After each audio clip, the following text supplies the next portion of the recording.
ti, confio em ti. Creio que tu és a cura, creio que és tudo para mim.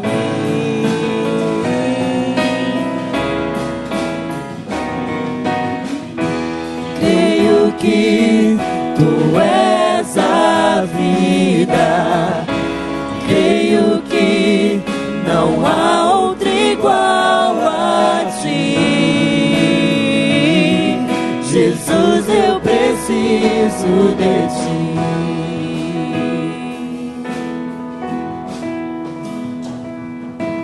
Nada é impossível para ti, nada é impossível,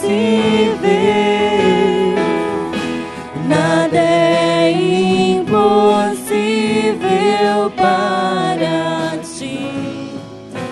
Tens o meu mundo em tuas mãos, nada é impossível para ti, nada é impossível, nada é impossível para ti. Tens o meu mundo em tuas mãos, creio que tu és a cura, creio que és tudo para mim.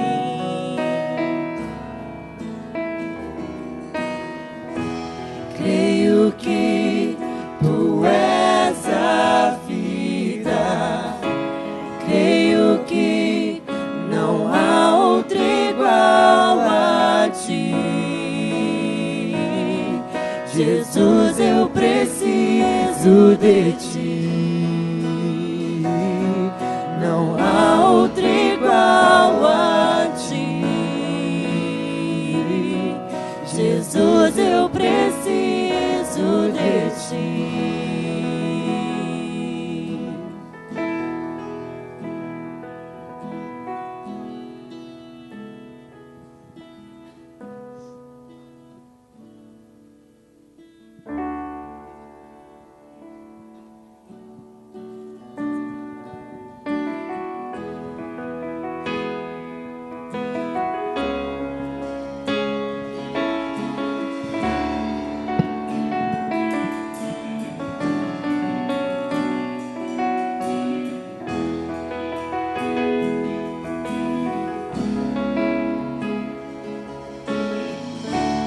Eu me rasgo por inteiro, faço tudo, mas vem novamente.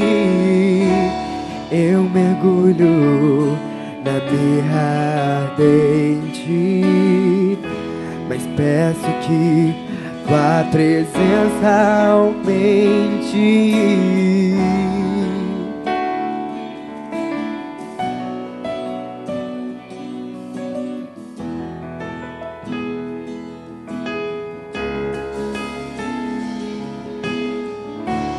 Eu me rasgo por inteiro, faço tudo, mas vem novamente. Eu mergulho na mirra ardente, mas peço que tua presença aumente. E se eu passar pelo fogo, não temerei, na tua fumaça de glória eu entrarei longe do santo dos santos, não sei mais viver.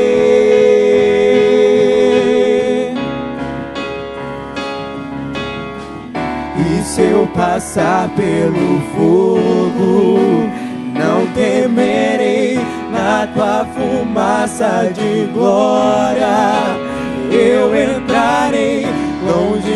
Santo dos Santos, não sei mais viver. Quem já pisou no Santo dos Santos em outro lugar não sabe viver. E onde estiver, clama pela glória, a glória de Deus. Quem já pisou o Santo dos Santos em outro lugar não sabe viver. De onde estiver, clama pela glória, a glória de Deus.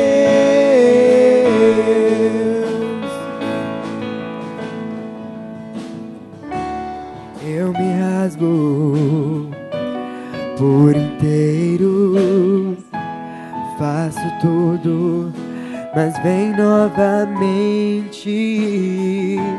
Eu mergulho na mirra ardente, mas peço que tua presença aumente. E se eu passar pelo fogo, não temerei, na tua fumaça de glória eu entrarei longe do Santo dos Santos, não sei mais viver.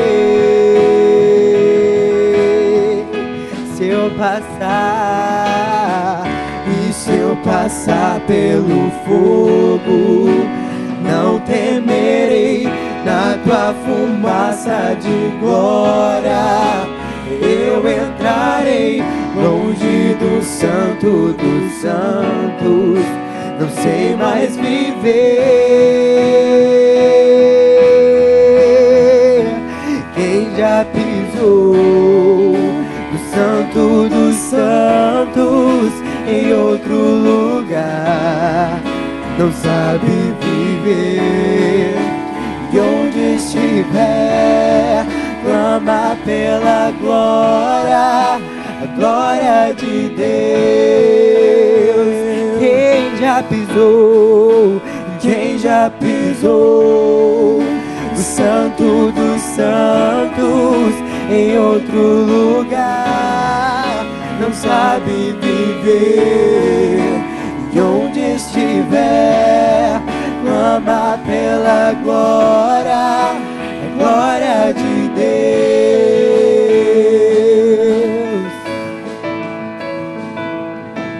Glória,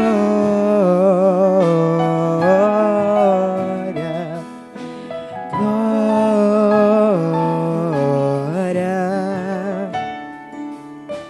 glória.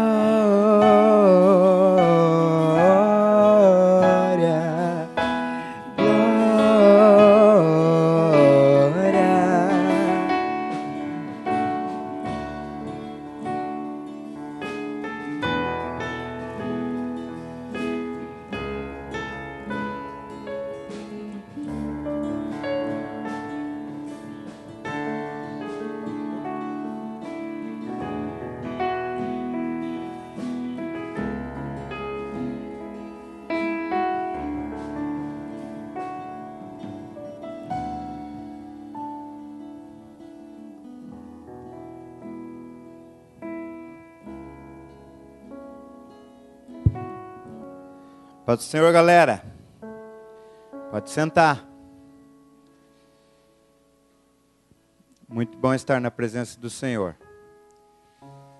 Parabenizar ao MAP de Xaxim pela iniciativa, que é isso que nós precisamos. E graças a Deus, as nossas UMAPs têm, o que elas têm feito é trabalhar, é correr atrás, é cumprir com aquilo para o qual nós fomos chamados, que é representarmos bem o nome de Jesus Cristo na face da terra. E os jovens têm um papel preponderante, muito importante nesse processo todo, certo? E vocês estão, graças a Deus, imbuídos deste pensamento. Vocês podem fazer a diferença. Amém? Deus que abençoe a vida dos nossos irmãos que estão visitando a igreja do Xaxim. Quem não pertence ao MAP do Xaxim, a igreja do Xaxim, só levanta a mão assim para mim. Amém? Bastante gente. Deus que abençoe, pessoal da Barreirinha, meus queridos. Parabéns pelo acampamento, sábado passado, estava uma bênção, um fervo só. E é isso que nós precisamos. Agitação. Agitar dentro da igreja, porque quem agita dentro da igreja não precisa agitar no mundo. Amém? Então, vamos nessa. Não são do Espírito Santo, pode tudo, só não pode inventar moda, daí complica. Né, Suzy? Deus seja louvado pela vida de vocês. Amanhã nós temos uma programação. Quem lembra o que é? Oi? Distrital, certo? Igreja do Prado Velho, 17 horas. Alguém me falou, ouvi falando em 15 horas, não é 15 horas. Se você for lá 15 horas, pode ser que você assista a preparação para o evento, mas o evento é às 17 horas, tá bom? Então, se você ouvir mais alguém falando de 15 horas, a gente mudou por causa do sistema, a gente vai estar trabalhando com visitantes, com novos convertidos, com desviados. Então, a gente entendeu que a programação deveria ser reduzida. Então, por isso que ela vai se iniciar às 17 horas. Nós temos convicção absoluta de que Deus tem grandes coisas reservadas para amanhã. E a gente conta principalmente com a oração de todos vocês, para que a diferença seja feita ali, o reino de Deus destrua o reino das trevas. Nós temos convicção e sabemos já quem é o vencedor, mas nós precisamos nos precaver em oração. Então, Deus que abençoe as UMAPs que se empenharam, o MAP do Xaxim que se empenhou, o MAP da Barreirinha. Tem outra UMAP aqui, eu estou falando só da Barreirinha, de repente tem outra? Acho que não, né? Não, né? Então, Deus que abençoe, porque foi um empenho total. E muitas pessoas nós teremos ali amanhã, que um dia pertenceram à igreja e que hoje estão afastados do caminho do Senhor, mas que amanhã darão o seu sim de retorno para o reino do Senhor. Deus abençoe a vida de todos vocês. Entre os nossos amigos que estão aqui nos visitando, nós temos o pastor Alex. Por gentileza, pastor, vem à frente. Pastor Alex é o meu chefe. Sabe que eu tenho chefe, né? Então esse aqui é meu chefe, ó. Né? Com toda a humildade, reconheço que sou subordinado a ele, tanto na posição de diretor da Federação das Uniões da Mocidade, como no cargo de pastor. Quem sabe um dia vai ser minha ovelha, né? Então eu tenho que rasgar seda desde já. Minha ovelha, meu pastor. Então rasgar seda desde já. Ou pode ser minha ovelha também, quem sabe? Quem deseja episcopado, excelente obra, deseja. Então estamos aí na luta, né? Estamos aí. Moisés começou com 80, por que eu não posso começar também? Né, Vaguinho? Você também está lá. Então, pastor Alex, sua esposa, Luanda, né? Sempre confundo, troco o R pelo L. Luanda, Deus que abençoe. Cadê a mamãe? Está ali, a Tânia. Mantânia, Deus que abençoe. É a sogra do pastor Alex. Né? Vem para garantir, né? Isso eu sei, é sempre assim. Deus que abençoe, pastor. Pode vir à frente. E a palavra é sua para a honra e glória do nome santo do Senhor. Amém?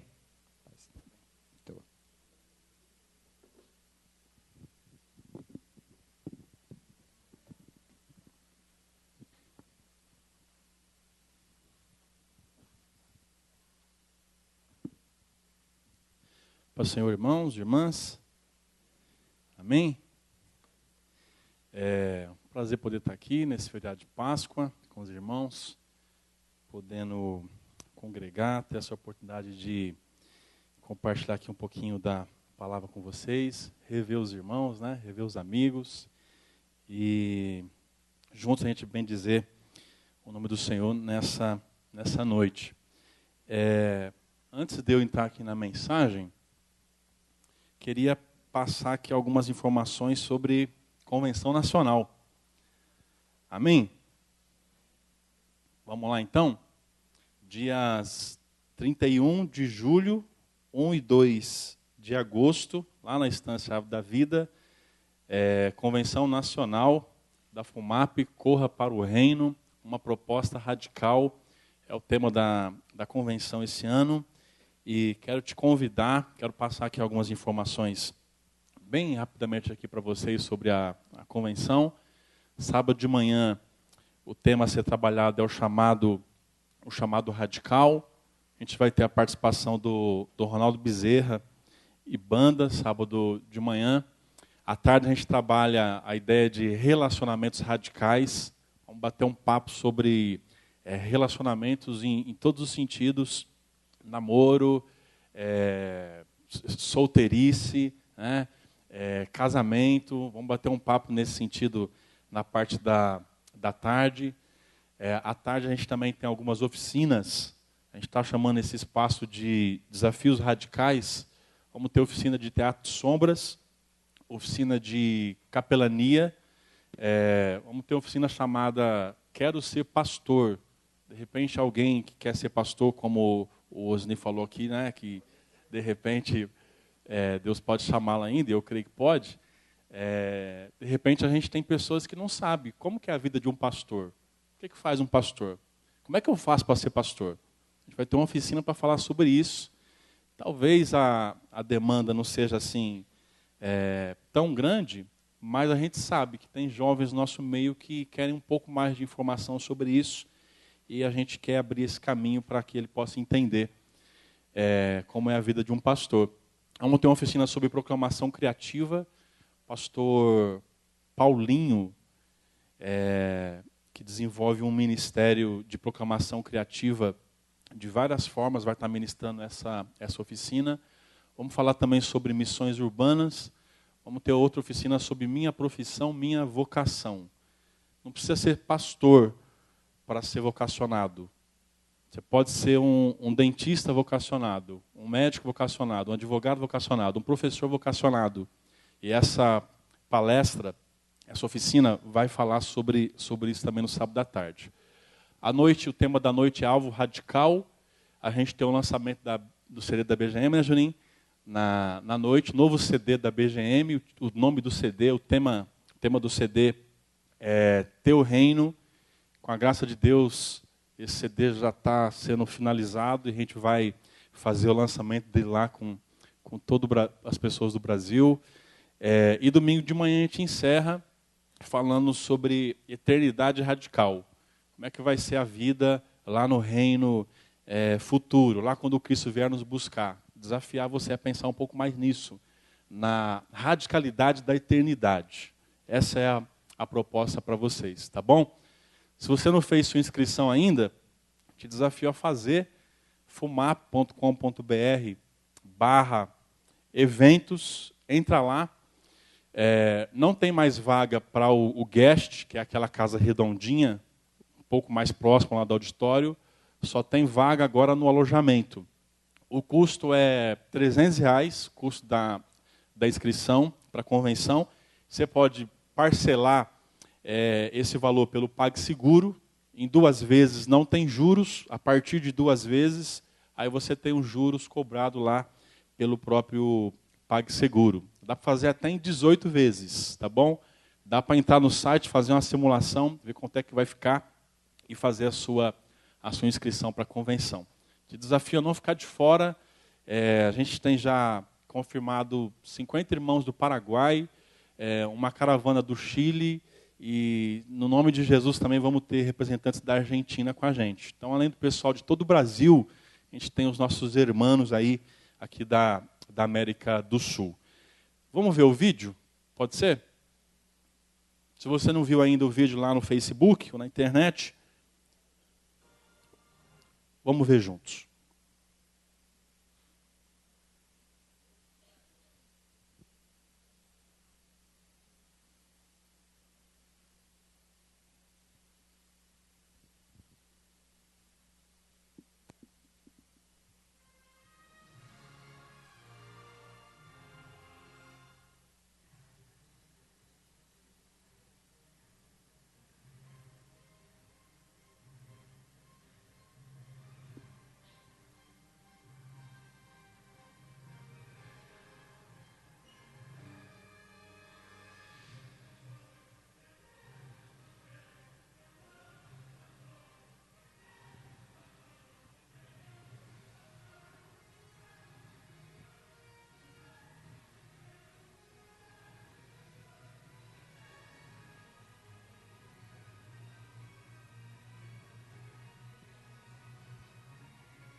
Amém?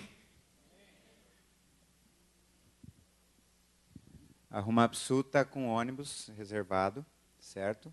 Nós temos 6 inscrições aqui de Curitiba só na convenção.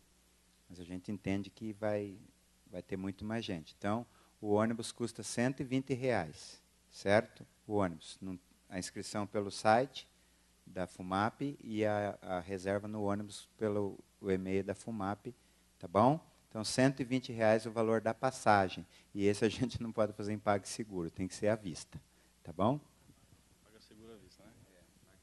PagSeguro à vista, tá?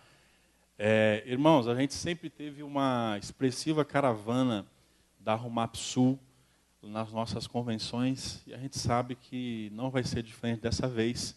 Só tem 6 lá por enquanto, mas a gente vai aumentar muito esse número de inscrições. Amém, gente? Quem quer ir? Quem está aqui quer ir na convenção? Olha aí, várias mãozinhas aí. Deus vai te dar condições para você fazer a sua inscrição, tá bom? Você que vai, incentiva mais um aí, né? Chama mais um para ir, motiva, né? Mais um para ir com você também. Com certeza Deus vai nos abençoar, vai ser mais uma convenção abençoada, vamos sair de lá impactados e correndo para o reino de Deus, no nome de Jesus, tá bom? Como é que volta? Me ajuda aí, Rogério.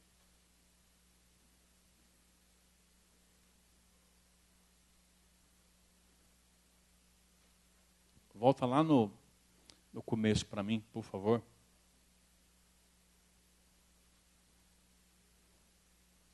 Quantos aqui são líderes? Quantos aqui são líderes de UMAP ou exercem algum ministério, seja o Ministério do Louvor ou outros ministérios do teatro, dentro da igreja? Quantos de alguma forma aqui são líderes? Levante as mãozinhas aí para eu ver. Olha, bastante gente. Minha fala é um pouco mais direcionada nesse sentido. E você que não é ainda diretamente líder, a Bíblia nos convoca a sermos a diferença, fazermos a diferença como cristãos. Então essa mensagem, ou essa fala, né, ela serve para todos nós. Com a graça de Deus, quero te convidar a ler isso aqui comigo, em nome de Jesus. Vamos ler? 1, 2, 3.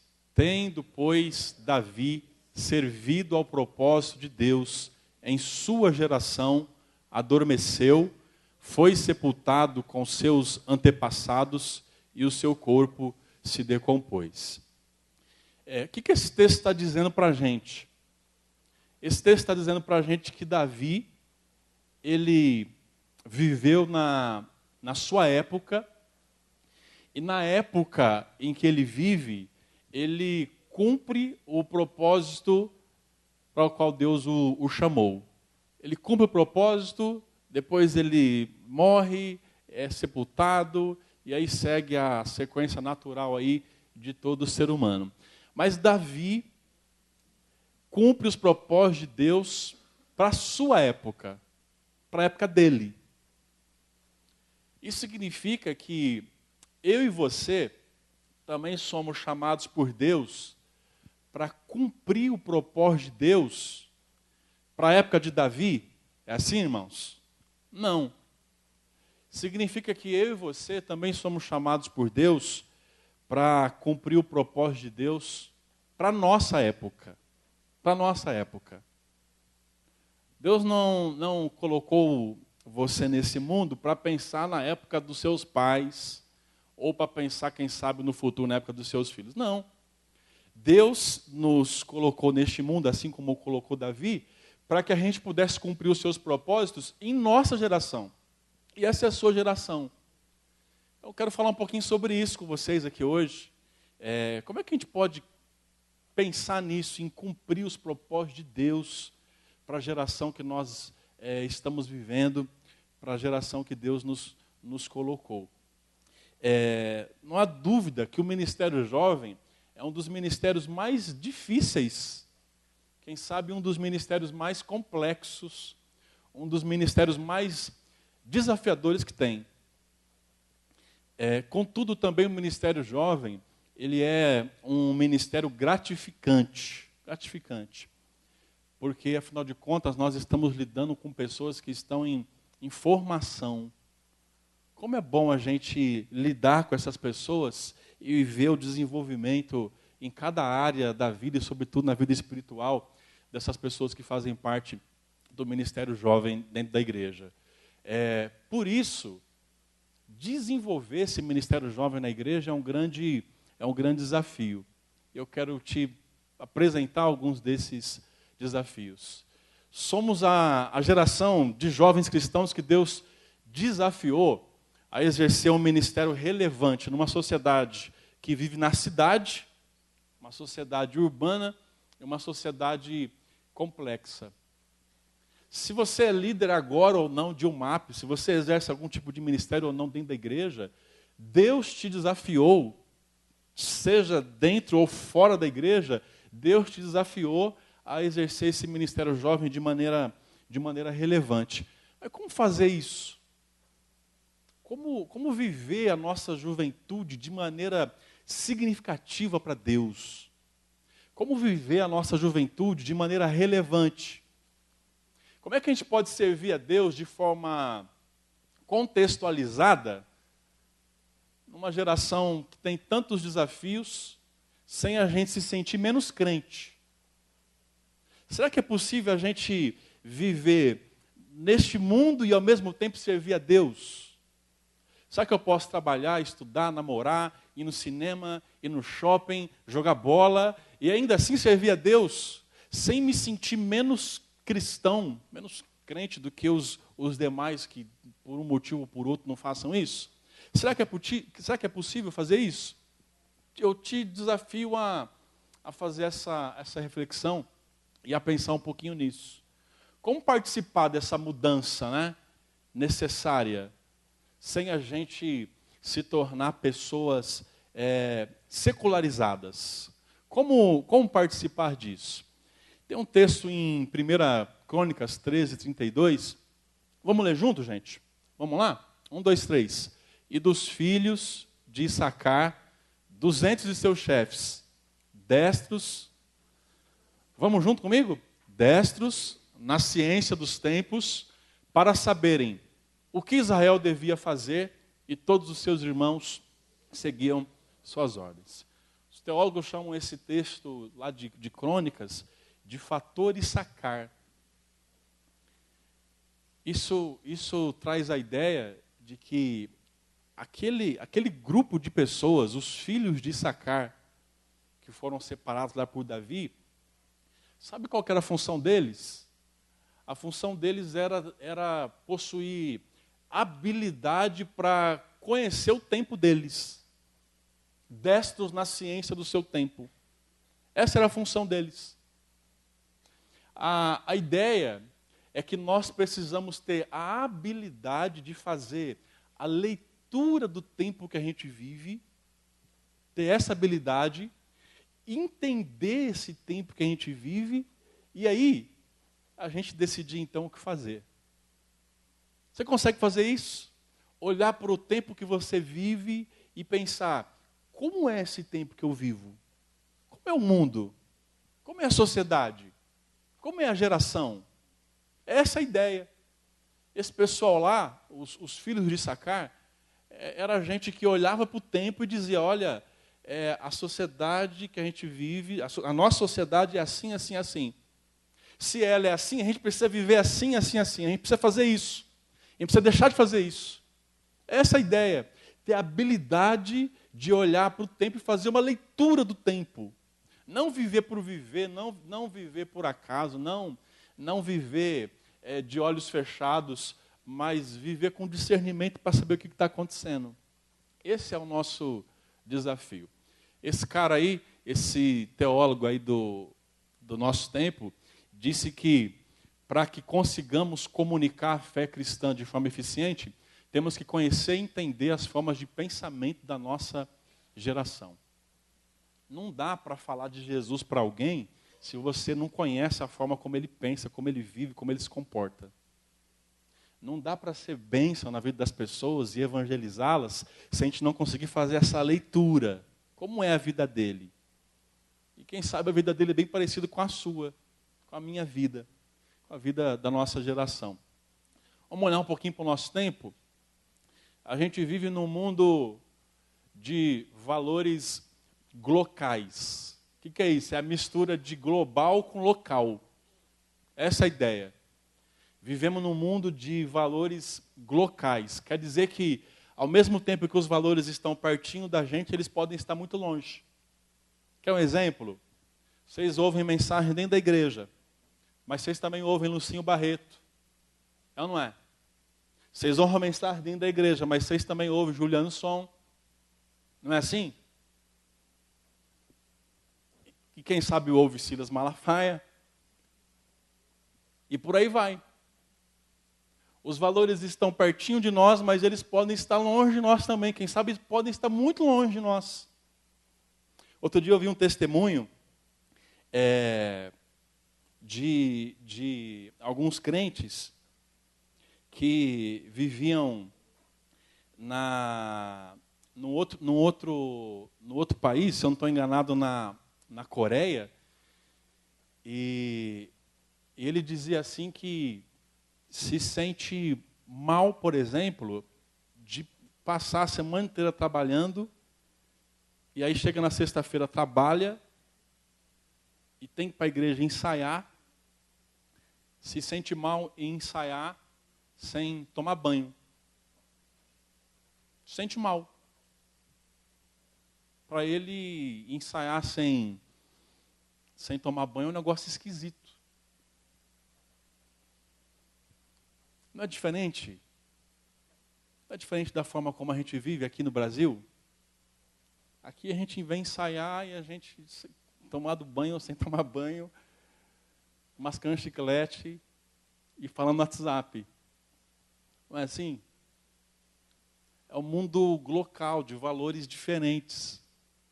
Tem valores de perto, mas tem valores de longe. Esse é o mundo que você vive. Esse é o mundo que eu vivo. É um mundo de relativismo moral. O que é isso? Quer dizer que tudo depende. Pecado já não é mais pecado para todo mundo. Depende da forma como você vê. O que é pecado para mim pode não ser pecado para você, o que é pecado para você pode não ser pecado para mim, e por aí vai. Depende. E aqueles que taxam o pecado como algo absoluto, quem sabe vão ser considerados como caras radicais, ou como caras que pegam pesado demais, moralistas, quem sabe.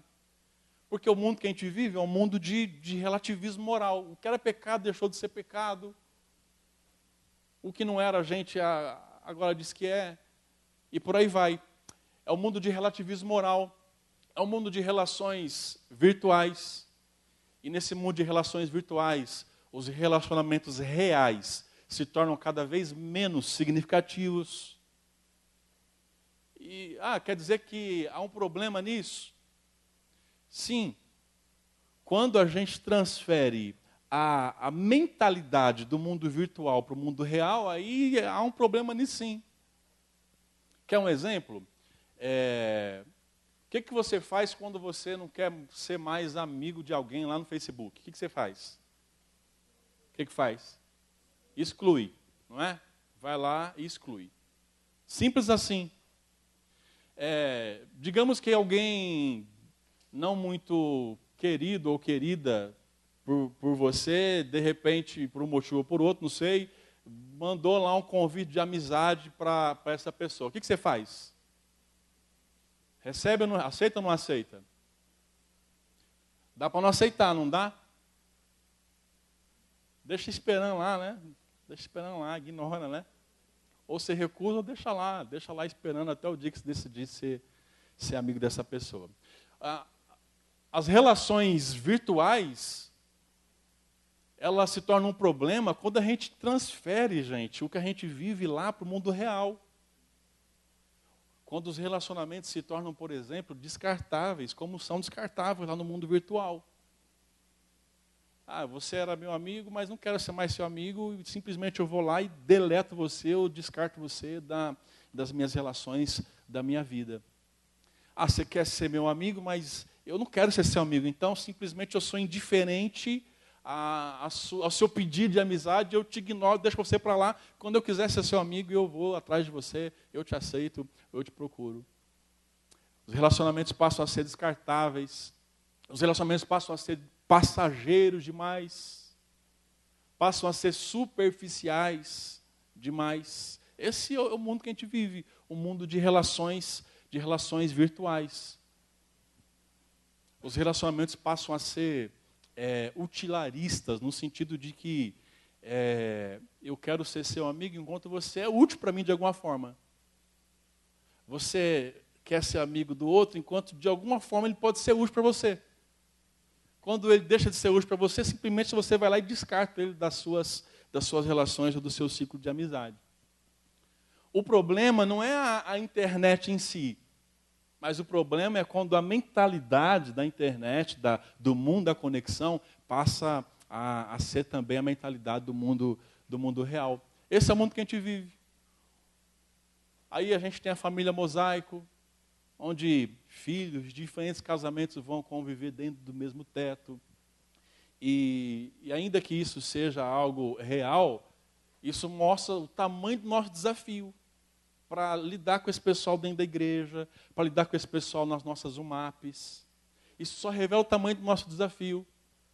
Uma espiritualidade pluralista, gente que é da cidade, mas não perdeu a sua religiosidade. Você pode perceber que os top de vendas, os best-sellers mais vendidos, ainda são livros que falam sobre espiritualidade. Em pleno século XXI, gente, tem gente que crê em gnomo. É ou não é? Tem gente que crê em gnomo. Esse é o mundo que a gente vive, é o mundo que a gente faz parte. Mas também é um mundo que as pessoas parecem que passaram a ter mais consciência ecológica. Não pode gastar água porque está acabando a água. Não é assim? Parece que na modernidade a gente pensava pouco em ecologia, mas na pós-modernidade parece que foi aguçado aí o nosso desejo, né, por ter uma consciência ecológica. Outra marca, informação excessiva. Um cara de 17 anos hoje, ele já acumulou mais informação do que um homem que vivia 100 anos na Idade Média. E isso é bom? Isso é bom, mas isso pode ser também um problema. Porque às vezes isso começa a cansar. Esse excesso de informação começa a cansar. Tem um negócio que o pessoal criou, ou começou a chamar, há um tempo atrás, de revolução do simples. A Apple é um exemplo disso. Enquanto está todo mundo perdendo a cabeça para criar os celulares, os smartphones mais complicados do planeta, com centenas de botões, vem lá a Apple e cria um smartphone com um botão. É a revolução do simples. Esse mundo que a gente vive, um excesso de informação, as pessoas precisam de coisas simples. Aí a gente fica quebrando a cabeça na igreja, né? Mas eu preciso criar coisas novas, a gente precisa fazer eventos novos, a gente precisa pensar num negócio que nunca foi feito ainda, a igreja tem que inovar, inovar, inovar. Será? Será que tem? Nesse mundo onde as pessoas recebem tanta informação excessiva, tem muita gente querendo ver coisas simples. A revolução de coisas simples. Programas simples, mas programas relevantes. E aí a gente tem também uma outra marca da sociedade, uma marca do nosso tempo, que é a ideia de pessoas que são avessas à instituição, que tem aversão institucional. Gente que não é mais fiel. Quando alguém nascia na Assembleia de Deus há um tempo atrás, ele vivia a vida inteira dele na Assembleia de Deus, ele morria na Assembleia de Deus. Da mesma forma isso acontecia com o batista, da mesma forma isso acontecia com o congregacional, E por que não dizer com o adventista da promessa? Mas parece que o nosso tempo é um tempo de aversão institucional. Não tem mais fidelidade à instituição.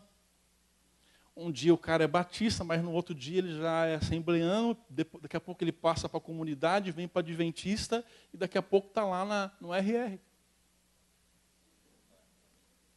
Não é assim? Os nossos pais, quando entravam num trabalho, eles aposentavam nesse trabalho. Pergunte quantos empregos seu pai teve. Poucos pais têm mais de um emprego.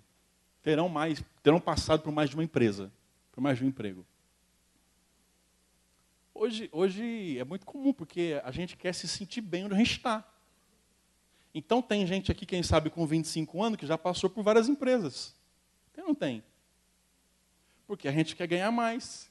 Porque a gente quer se sentir bem onde está. Aí traz essa ideia para a igreja, não é a mesma coisa?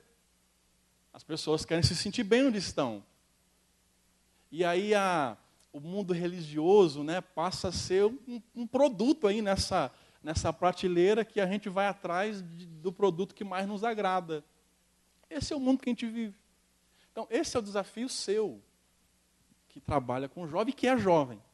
Esse é o seu desafio. Viver nessa sociedade multicultural, nessa sociedade que não é mais homogênea. Ninguém é igual, é todo mundo diferente. É uma sociedade heterogênea. É uma sociedade escrava da novidade. Sabe qual que é a dificuldade, gente? A Bíblia é um livro que celebra o passado. É o Deus de Abraão, como é que é? Abraão, Isaac e Jacó. Não é? Passado. A Bíblia celebra passado.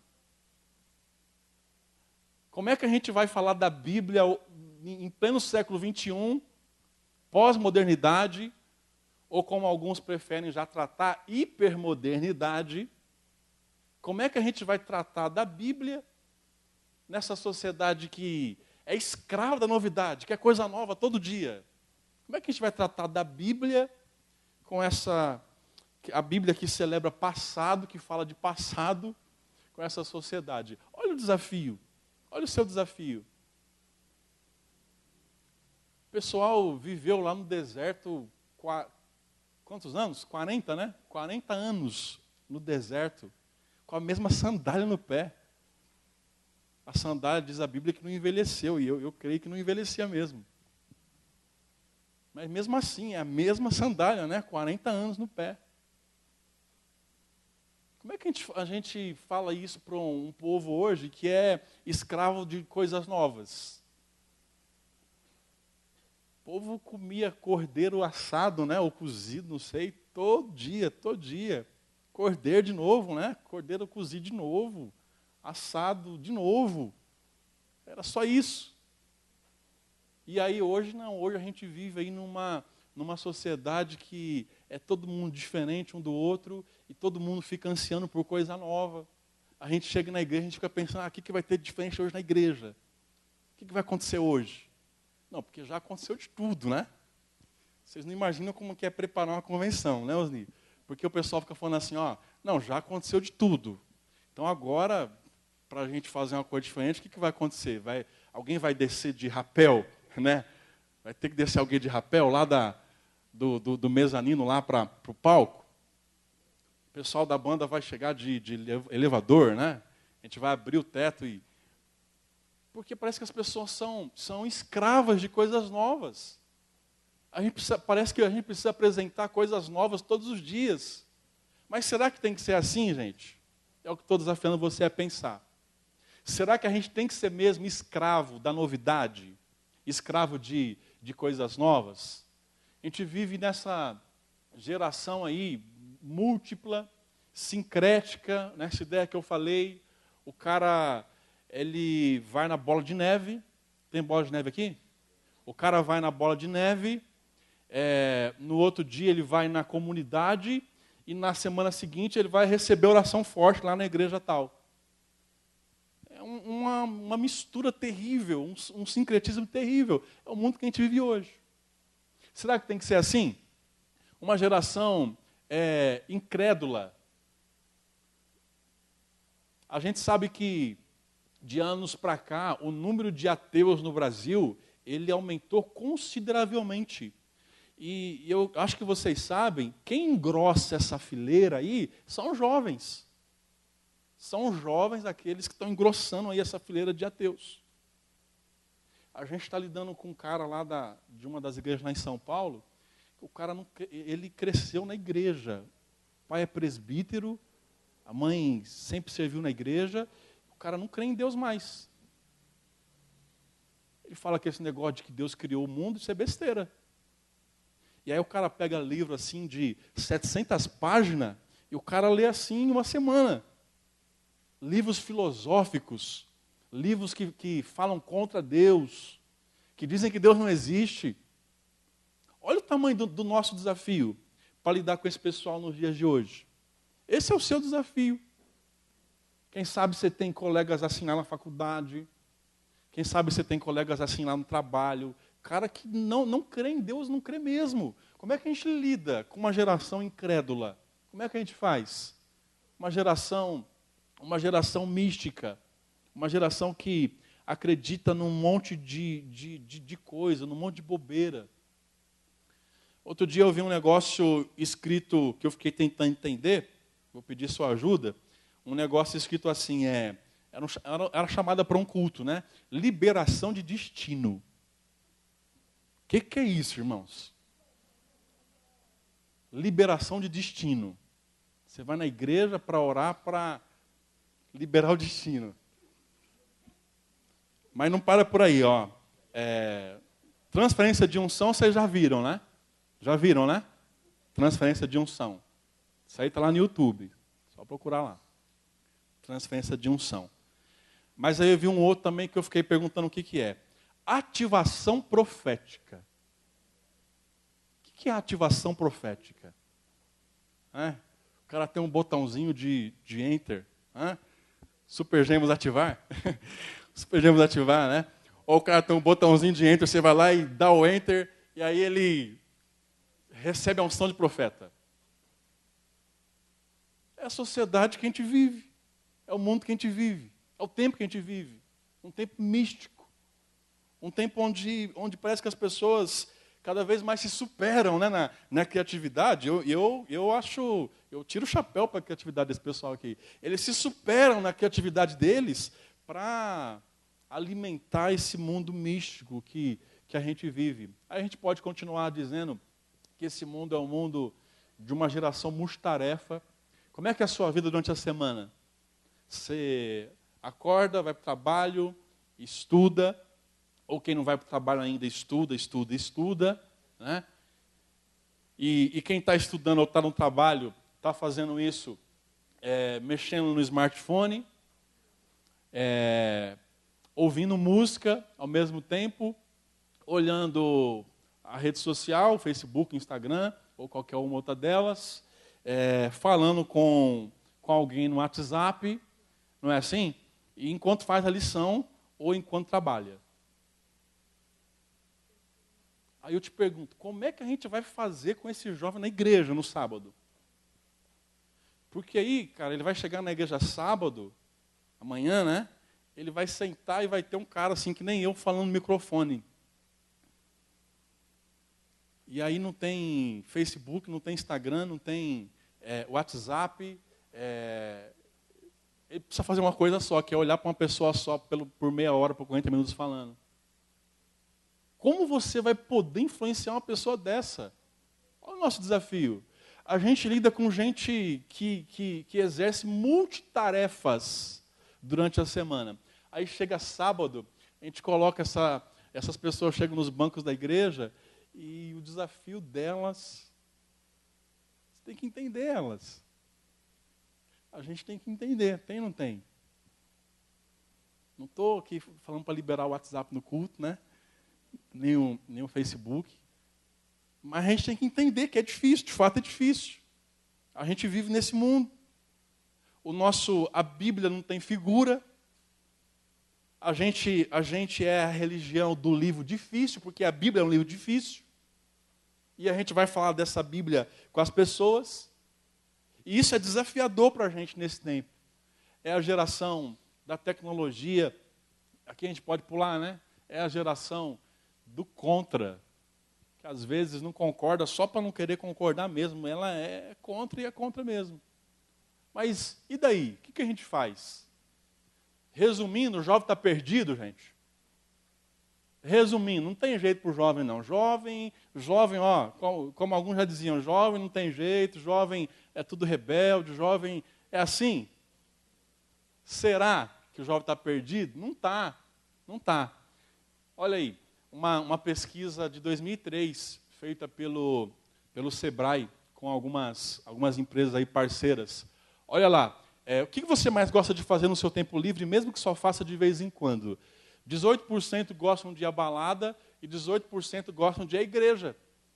Eu achei interessante isso, porque o número de pessoas que gostam de ir na igreja é o mesmo número de pessoas que gostam de ir na balada. Quer dizer que o jovem não está perdido. Não está. Porque se tem jovem na balada, também tem jovem na igreja. Amém? Vocês estão aqui hoje. Olha que bom, vocês estão aqui hoje. E por aí vai, né? Praia, shopping, parque, mas por aí vai. A FUNAP realizou uma pesquisa, alguns de vocês responderam essa pesquisa também, nos PIGs. Vou correr aqui para mostrar aqui rapidamente alguns dados dessa pesquisa. Essa pesquisa mostra, por exemplo, que os jovens promessistas são gente interessada por estudar. Gente que gosta de estudar. Gente que já conseguiu se formar. Gente que está trabalhando ali num curso de pós-graduação. E por aí vai. O jovem promessista é um jovem que, de maneira geral, gosta de ler. Olha aí, para quem diz que jovem não está com nada, né? Ou que jovem a gente tem que dizer que é rebelde mesmo. Não, jovem gosta de ler também. A maioria aí diz que já leram pelo menos 6 livros na vida. 6. Pouco, né? Pouco, eu sei que é pouco. Mas são 6, pelo menos. E olha só, a gente está falando aqui com jovens em média aí de 17, 18 anos. Então, assim, o pessoal tem desejo de ler, está lendo. Quanto você se sente motivado a trabalhar, a ajudar no trabalho da sua igreja? Olha lá, 33%, bastante motivado, bem motivado, motivado. Então ali, mais de 80% dos jovens, de maneira geral, são motivados na igreja. Olha aí, para quem disse que o jovem não tem jeito. Mais de 80% dos jovens, de fato, são motivados. Quando você olha para o seu futuro, é a pergunta, a igreja aparece nele? A igreja adventista da promessa aparece nele? 82% responderam que sim, que a igreja aparece no futuro deles. Qual a importância da IAP na sua vida? Olha lá, 60% disseram que a igreja adventista da promessa é muito importante. Ou 20% disseram ali, um pouco menos, que é bastante importante. Então, de maneira geral, irmãos, de maneira geral, a gente pode dizer que a gente está lidando com um bom jovem, graças a Deus. A gente pode dizer que a gente está lidando com gente de fato interessado. Qual o seu interesse pessoal pela igreja enquanto organização? Olha lá, 57% tem um interesse médio, 34% se interessam muito pela igreja. Organização, aí você entende, FUMAP, RUMAP, UMAP, as organizações da igreja. E por aí vai. Então tem coisa boa também. A gente vive num mundo terrível, mas tem coisa boa também dentro da igreja. E a gente tem recebido essa resposta da nossa moçada, graças a Deus. Mas tem desafio também a pesquisa. E eu quero mostrar para vocês alguns desses desafios. Quanto tempo você ora por dia, por exemplo? Quanto tempo você ora? Quanto tempo você gasta na vida devocional?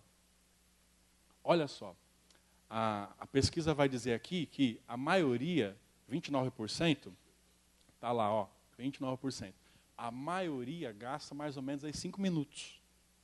É o que você gasta, mais ou menos? Porque a pesquisa vai dizer, lá em cima, ó, 13% vão dizer assim, ó, eu não oro, não leio a Bíblia, não tenho vida devocional. Só oro na igreja. Só leio na igreja, só canto na igreja, só tenho comunhão com Deus na igreja. Então, como que está a sua vida? Pensa nisso. Como é que está a sua vida? Eu posso estar falando agora, por exemplo, para gente que não lê a Bíblia, para gente que não ora mais. E eu entendo que às vezes você não ora, não é porque você não quer, porque você não consegue orar. Porque você se sente fraco para orar.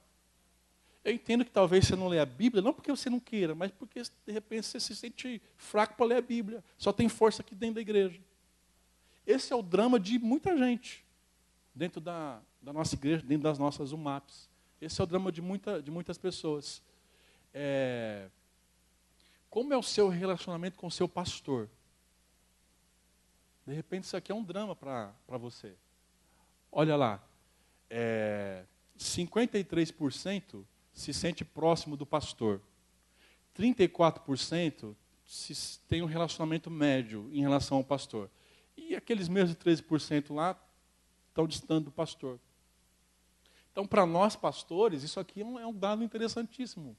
Para a gente se aproximar mais. E para vocês também. De repente, a gente está falando para a gente aqui também que está distante do pastor. Como é que faz para a gente aproximar de novo a essa relação cristã? Que a Bíblia mostra como tão importante para a gente. Você conhece alguém na igreja que já teve relação sexual com o namorado? Com a namorada? Olha lá a resposta da nossa pergunta. Olha lá. 10 ou mais pessoas, 8%. Menos que 10 pessoas, 8%. Menos que 5, 28%. Uma pessoa, 19%. E não conheço. Sabe o que quer dizer isso aqui, gente? Quer dizer que pelo menos 63% dos jovens da igreja conhecem pelo menos uma pessoa, pelo menos uma, que já teve ou está tendo relação sexual com o namorado ou com a namorada. Tem gente que conhece 5, tem gente que conhece 10, tem gente que conhece mais de 10. Mas pelo menos um, a gente pode afirmar que 63% dizem que conhecem. Então, qual que é o nosso desafio? Pensa aí, qual que é o seu desafio? Enquanto jovem, enquanto líder de jovem, será que é trabalhar essa área? Quais são os nossos desafios? Aí tem um dado interessante aqui também. O que você fez quando você soube que tinha alguém que estava tendo relação sexual com o namorado ou com a namorada? O que você fez quando você soube? Olha lá, 28% NDA, 4% contei para outra pessoa, ok? Amigo da onça, né?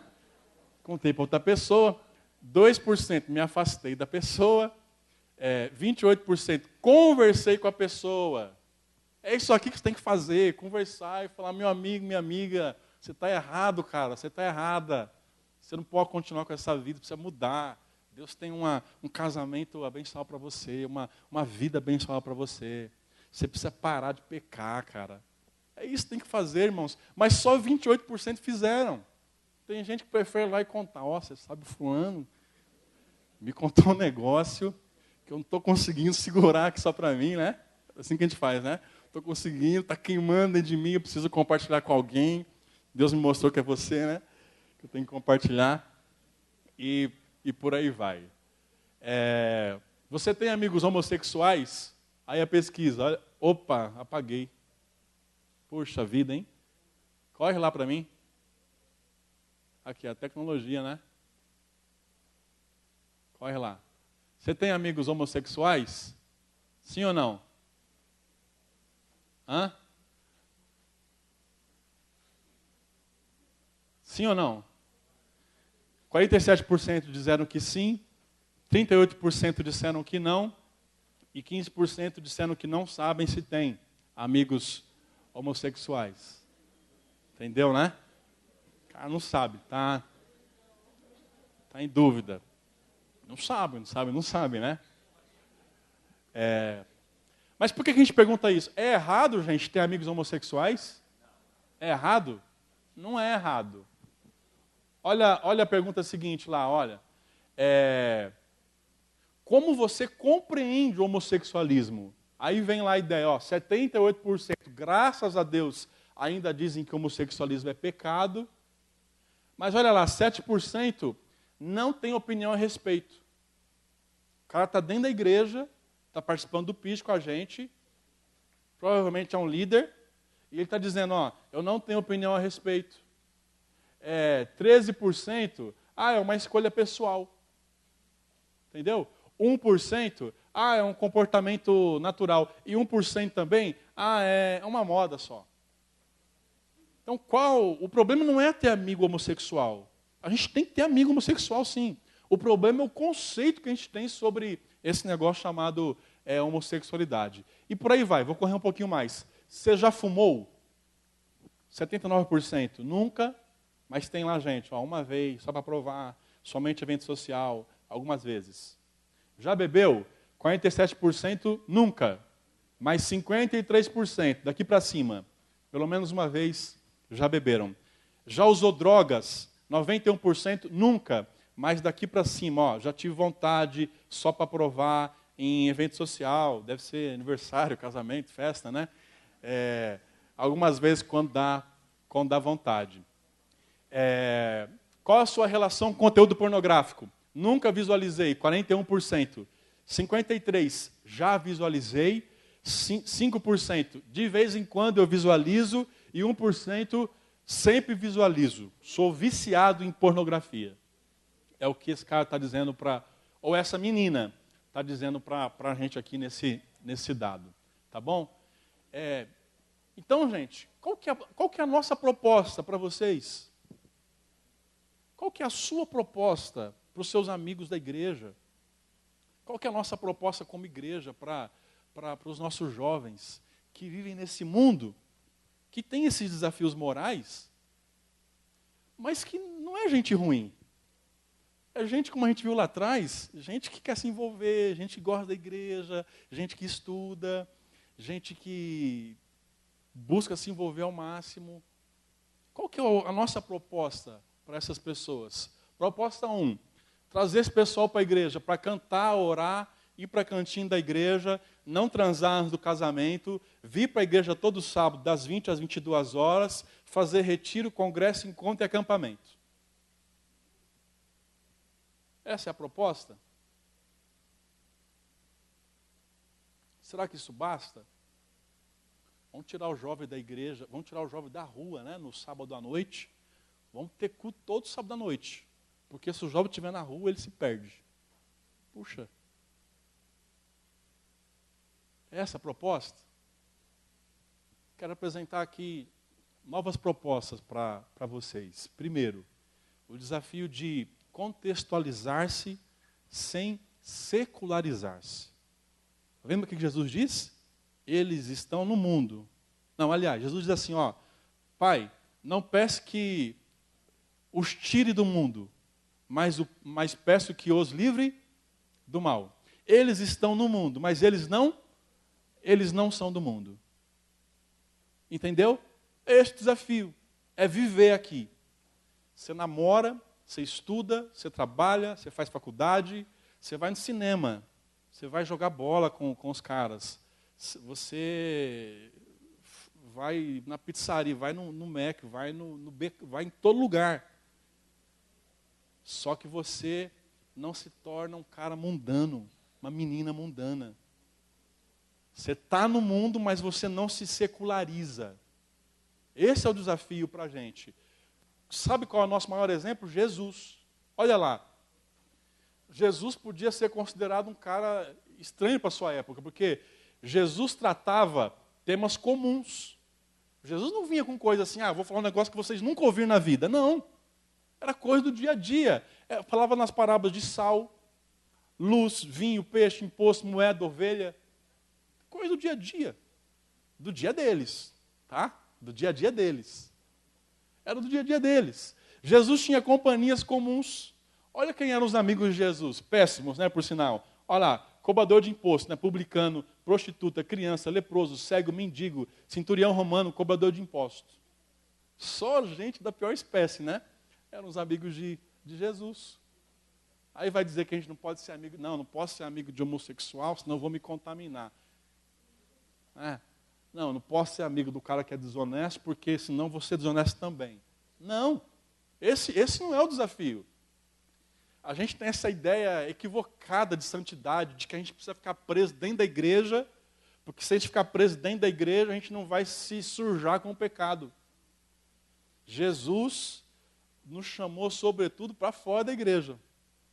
Ele diz, vocês são geração eleita, sacerdócio santo, povo adquirido, para manifestar as virtudes daquele que o chamou das trevas para a sua maravilhosa luz. Vocês são chamados para ser diferentes no meio de uma geração corrupta e perversa. Olha aqui, gente, ser crente aqui dentro é fácil. É ou não é? Todo mundo certinho, olha, todo mundo se comportando, não tem ninguém fazendo arte, né? Ser crente dentro da igreja, isso é moleza. Mas o desafio é a gente sair aqui das portas da igreja para fora e a gente ser crente lá fora. Esse é o desafio. O desafio é quando o pastor não está olhando, quando o nosso amigo, nossa amiga não está olhando. Esse é o desafio. Como é que a gente vai viver a vida lá fora? Como é que a gente vai se comportar lá fora? Jesus tinha temas comuns, amigos, companhias comuns, lugares comuns. Jesus ia na festa do casamento, Jesus ia no enterro, Jesus ia no deserto, ia no templo, ia em Samaria, ia em Jerusalém, ia na Judéia. E Jesus continuava sendo Jesus, Filho de Deus. Esse é o seu desafio. Onde você for, continuar sendo Filho de Deus. Onde você for. Não importa. Não importa se os seus amigos são os piores caras. Você tem que trabalhar com esses caras, mas continuar sendo você. Não importa se lá no seu ambiente de trabalho acontecem as piores sujeiras. Lá no seu trabalho você é filho de Deus, é filha de Deus. Não importa se lá na faculdade, toda sexta-feira à noite, o pessoal sai para tomar uma. Você não vai tomar uma com eles porque você é filho e é filha de Deus. Está entendendo? Esse é o desafio. A gente precisa viver na nossa cultura, dialogar com ela. Não adianta o pastor viver longe disso. Não adianta você que é líder da UMAP, você que exerce algum cargo de liderança na igreja, viver longe disso. Está todo mundo ir lá no cinema vendo Divergente? É Divergente agora? Velozes e Furiosos? Vamos também ver. Né, Osni? Vamos ver também, ué. Vamos ver.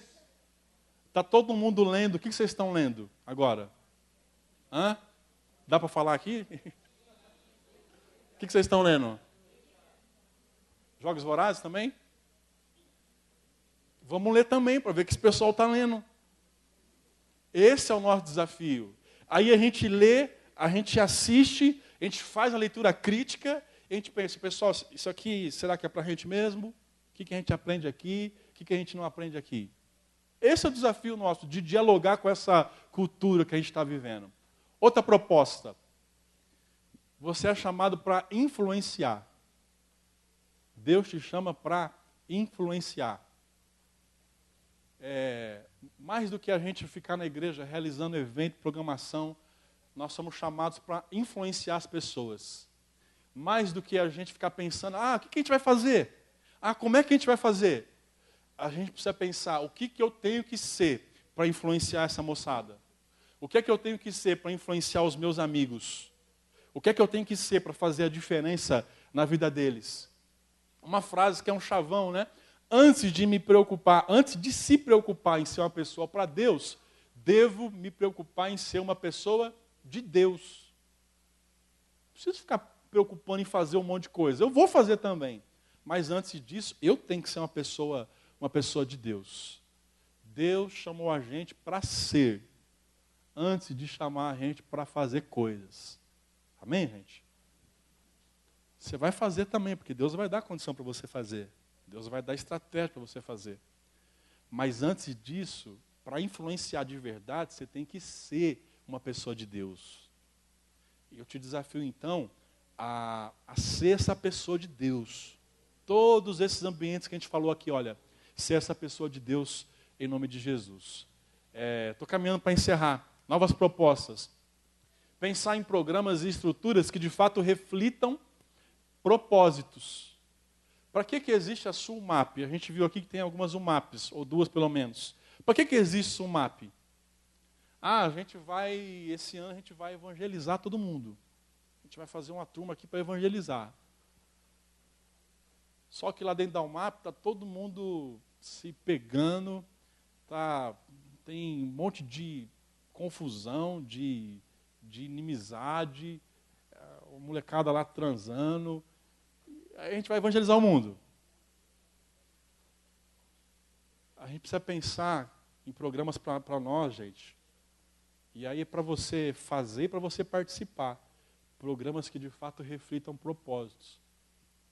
O nosso programa de trabalho precisa ser o resultado disso aí. Olha, quem que é o nosso público-alvo, qual que é o nosso propósito, aí a gente tem programa. A UMAP precisa parar um pouquinho de ser promotora de eventos e precisa passar a pastorear os jovens. E isso não é só para o diretor da UMAP, tá? Isso vai para todos nós aqui, para você também. Você precisa parar um pouquinho de pensar o que a gente vai fazer, e pensar mais como é que eu posso ajudar quem está do meu lado. Ser um co-pastor, né? Ajudar o pastor dessa função de abençoar, né? De acompanhar as pessoas que estão do nosso lado. Outra proposta, te chama a viver por uma causa. Viver pela causa do reino de Deus. Viver pela causa do Evangelho. Aquela imagem ali é do cara lá do Islã. Vocês viram o tanto de jovens que estão saindo lá da Europa, gente que está sendo recrutada pelo Islã? Os caras saem lá da Europa, gente jovem, são recrutados pelo Islã para serem terroristas na Europa ou em outros lugares. E os caras sabem que eles vão morrer. Mas eles vão. Eles vão morrer por essa causa. Esse cara aqui, não sei se vocês viram, olha o nome dele aqui. Teve um negócio chamado, lá no interior de São Paulo, chamado Maratoma. Viram isso? Aí esse cara morreu. Ele tomou 25 doses de vodka. Assim, no curto espaço de tempo, 25 doses. Era a festa dos calouros lá da universidade. Aí o cara morreu. Aí foram lá no Facebook dele, olha o que ele escreveu. Melhor morrer de vodka do que morrer de tédio. Foi o que ele escreveu no Facebook dele. E de fato, ele morreu. Morreu de vodka mesmo. Esses caras aqui são dispostos a morrer por uma causa. Eles morrem por isso aí que eles acreditam. E você, no que você acredita? E a gente não é chamado a morrer por isso, mas a gente é chamado a viver por isso, a viver por essa causa. Então eu te desafio a viver pelo Evangelho, a viver pelo reino de Deus. De verdade, oferecer a sua vida pelo reino de Deus. Último lugar, para fechar, encara esse desafio, é a proposta para você.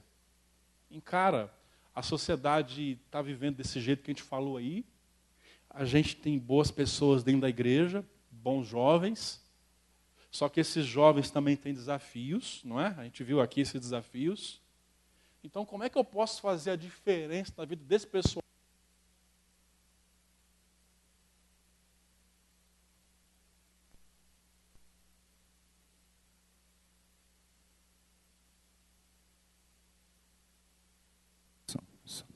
Não acha que esse desafio é algo difícil, é algo impossível? Não, encara. Encara esse desafio e Deus vai te ajudar a continuar. Eu acho que é para parar, né? Já deu, né? Por isso que acabou aqui o som. Eu estou parando, tá bom? Fecho com isso aqui, tá bom?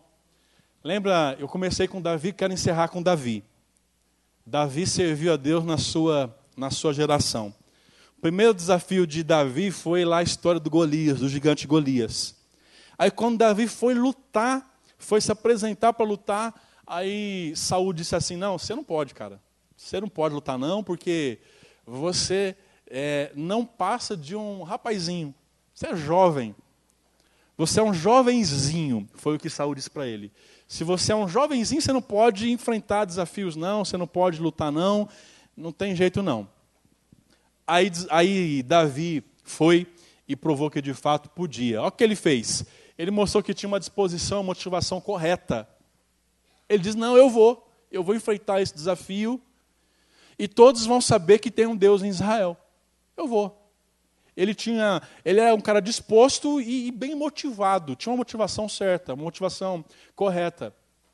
Aí ele disse assim para o rei, você acha que eu não tenho preparo? Eu tenho. Eu já matei um leão, já matei um urso. Estava lá cuidando das ovelhas, veio o leão, eu rasguei a boca dele, veio o urso, eu matei ele também. Eu sou um cara preparado.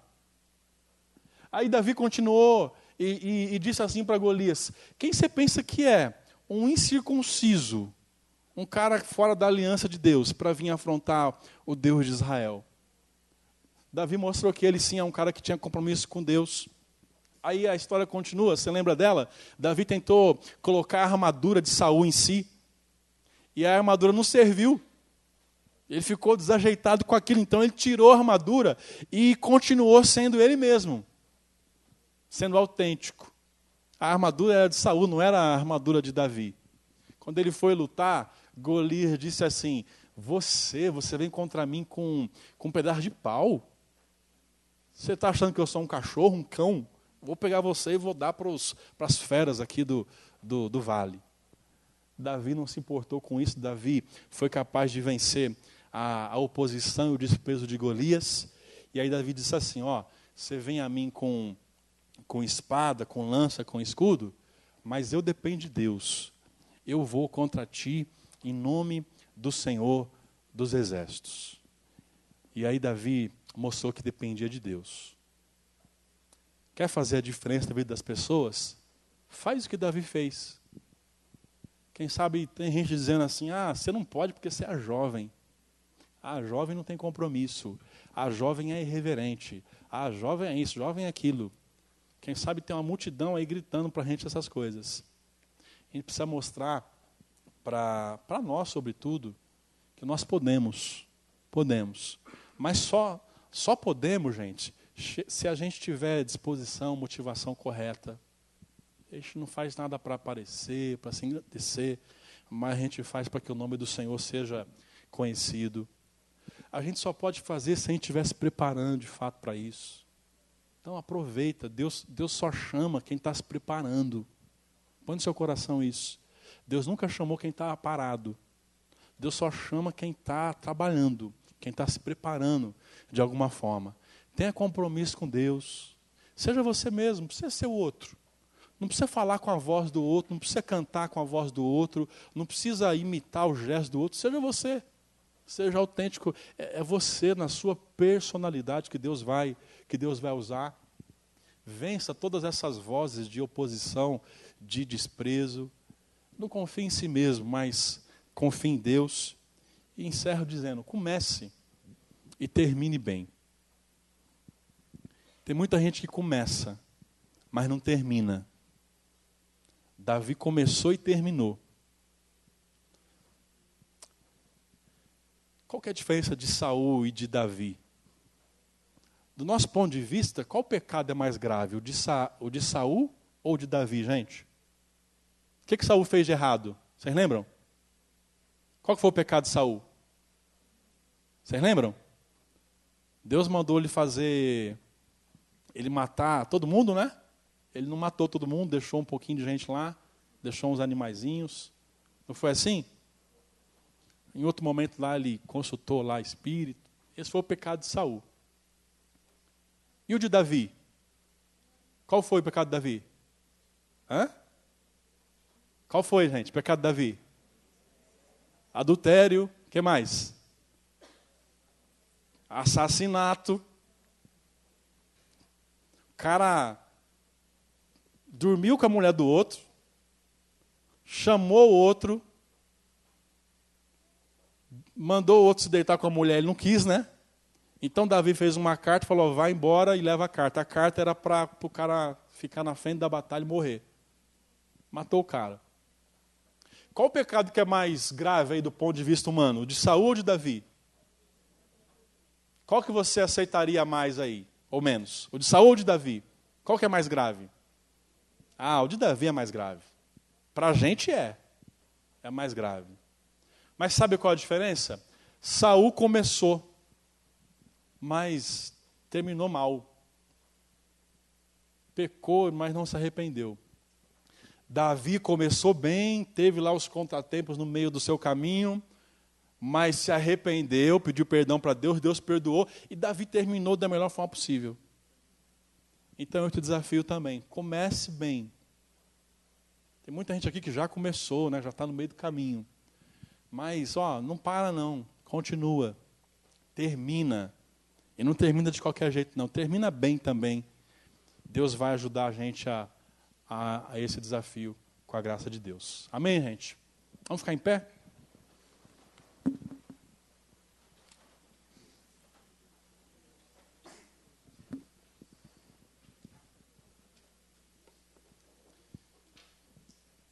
Quero orar com você em nome de Jesus. Quero orar com você que deseja fazer um pouco mais para Deus, um pouco mais para o reino dele. Quero orar com você que deseja fazer mais diferença na vida das pessoas que te cercam, na vida dos seus amigos, na vida dos seus colegas, da sua família, enfim. Quero orar com você que tem desafios. A gente mostrou aqui alguns desafios, quem sabe são os seus desafios também. Que Deus possa nos ajudar diante de toda a realidade e os desafios que a vida jovem tem, que Deus possa ajudar a gente em nome de Jesus. A gente pode dar as mãos aí uns aos outros? Vamos fazer isso?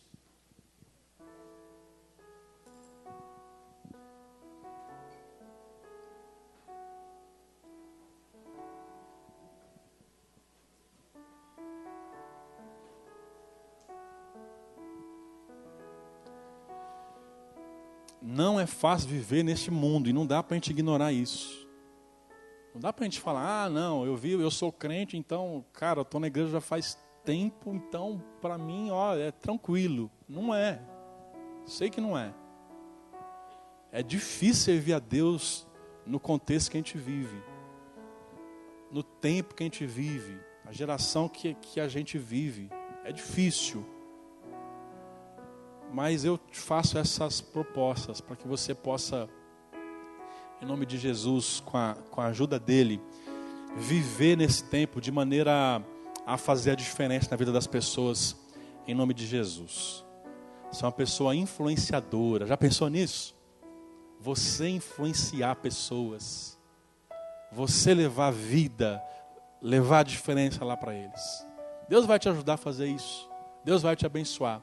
Ele vai te capacitar a ajudar quem está dentro da igreja e quem está fora da igreja, em nome de Jesus. Vamos orar? Fecha os olhos aí. Senhor, obrigado por essa oportunidade. A gente te agradece, Deus, por estar na tua presença nessa noite. Obrigado, Senhor. A gente vive nesse mundo que é tão desafiador. A gente vive nesse mundo, ó Deus, que tem tantos desafios para a gente, tantos conflitos, tantos dilemas para nós, Pai. E o Senhor sabe que não é fácil viver nesse mundo, ó Deus. Não é fácil ser jovem, não é fácil ser líder de jovem, não é fácil, ó Deus, fazer parte de uma comunidade de jovem, não é fácil. São muitos desafios, são muitas dificuldades, ó Deus, são muitas tentações. Mas, meu Deus, a gente sabe que a gente pode, ó Deus, assim como Davi conseguiu viver na sua época e cumprir os propósitos do Senhor para a vida dele, assim o Senhor pode ajudar a mim, ajudar os meus irmãos, as minhas irmãs que estão aqui, a viverem também nas suas vidas, meu Deus, o propósito de Deus. Ajuda eles a descobrirem esse propósito, que eles possam viver para a glória de Deus, que eles possam ser jovens de Deus, homens e mulheres de Deus, que eles possam se comportar como filhos de Deus, na faculdade, no trabalho, no cinema, no shopping, na rua, no ônibus, onde estiverem, que eles possam se comportar como filhos de Deus, em nome de Jesus. Que o Senhor os ajude a viver de forma diferente. Nós estamos no mundo, mas não somos do mundo. Nós nos contextualizamos, ó Deus, mas não nos secularizamos. Nós viemos aqui para fazer a Tua vontade, Senhor, em nome de Jesus. Ajuda esse pessoal a influenciar positivamente. Ajuda esse pessoal a viver, Deus, viver para esta causa, viver pelo reino de Deus, correr pelo reino, como a gente vai falar na convenção, Senhor, em nome de Jesus. Tem gente morrendo por coisa muito menor, Deus. Tem gente morrendo e oferecendo a vida por coisa insignificante, mas a gente quer viver para o Senhor, Deus, em nome de Jesus. Por isso ajuda cada um, dá a Tua bênção na vida de cada um, Pai. É o nosso desejo, é a nossa oração, em nome de Jesus. Amém, amém. Deus abençoe, querido, Deus abençoe você, Deus abençoe a sua vida, que você possa vencer todos os seus desafios no seu ministério e na sua vida enquanto jovem, em nome de Jesus.